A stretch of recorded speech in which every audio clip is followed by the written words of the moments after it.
All right, with that, we do have one public testifier, Mr. Ward.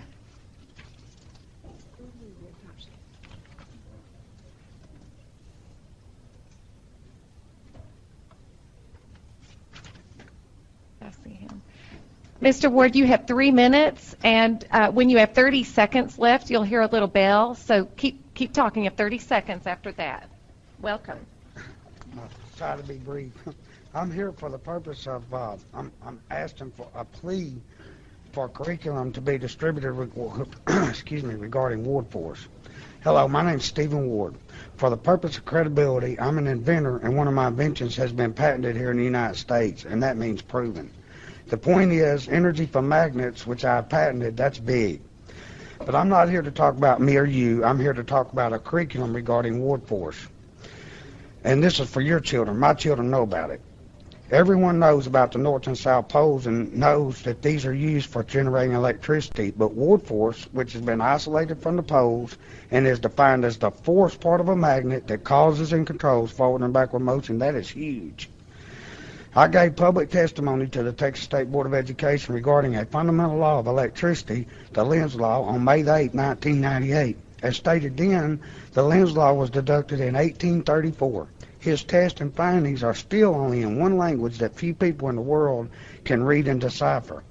Since I cannot speak Royal German, I cannot give reference to his words, only to the apparatus that he used.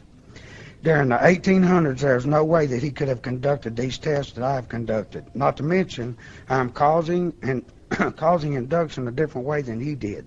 If you do what he did and what everyone else does, the Lenz Law is correct. But if you do what I'm doing, the Lenz Law is wrong. The point is, the Lenz Law does not show respect to the theory of relativity because it allows for only the opposing force. I do show respect because an equal and opposite reaction is demonstrated with my devices, the helping force and the opposing force. I have been told by people from other countries that with the free information available on the internet, they are teaching their children about Wardforce because they teach magnetism in elementary classes. On YouTube videos, which are free to everyone, I show that I'm causing and controlling going away from both poles and coming towards both poles without changing any physical parts. That sounds like American jobs to me. Millions of new jobs. Jobs doing things we never done before, like clean energy from magnets. Anyway, let's build on our future. In 1998, I requested that the Lenz Law be revised. I'm here today pleading for our children and their future. In order for them to be competitive in this global economy, it is a necessity that the Lenz Law be revised and a curriculum be distributed regarding Wardforce, which is part of a magnet that's not a pole at all. This knowledge could help open the doors for others to discover something much greater than what I've discovered. How many more years are needed before educators here in Texas will be able to learn and start teaching your children about Wardforce? I have DVDs available showing scientific information, and it might be helpful. Time is of the essence. We need to start teaching this to our children now, not next year. And I left a little note on the bottom of my speech that I hope y'all all get, that just food for thought.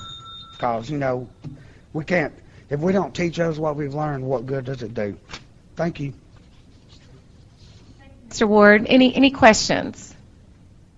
Okay, thank you. Oh, Mrs. Knight here has a question. Sir, are you suggesting that Wardforce become a part of the science team? Yes, ma'am, because realistically, I mean, energy for magnets, that sounds big, but another part to a magnet, that relates to everything, everything. And when you think about what I'm showing on these 20-minute on this YouTube video, a piece of steel going away from both poles and towards both poles. If that piece of steel was a spacecraft made out of steel, isn't that what that is? Going away from both poles and coming to? Wow. Don't you think we need to show this to our kids? I am not the scientist, so I'm not sure. But I'm wondering, did you present this information when the science teach? I've been here in 1998. How many more times do I need to come, ma'am? I'm sorry. Yes, ma'am. Y'all have a good day. Mr. Ward, Maynard. I'm just curious, has some of your work been reviewed in scientific journals and been published in scientific journals and been subject to scientific review? I'm sorry, what now? I said, has some of your work been published in scientific journals and reviewed? I have a patent.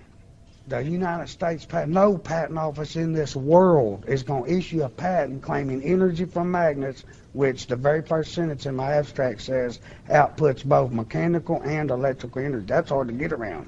Point is, no patent office in this world is going to issue a patent making those claims without knowing for certain that you have physical proof. I mean, who's going to say that, yeah, you can produce energy from magnets without knowing you can do it?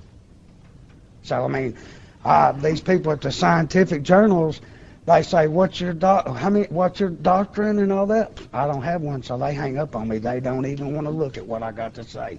I'm sorry, my name's not doctor, but realistically, this isn't about me or you or anybody else other than our children. Okay, Mr. Ward, thank you. Did you, Mr. Maynard, anything else?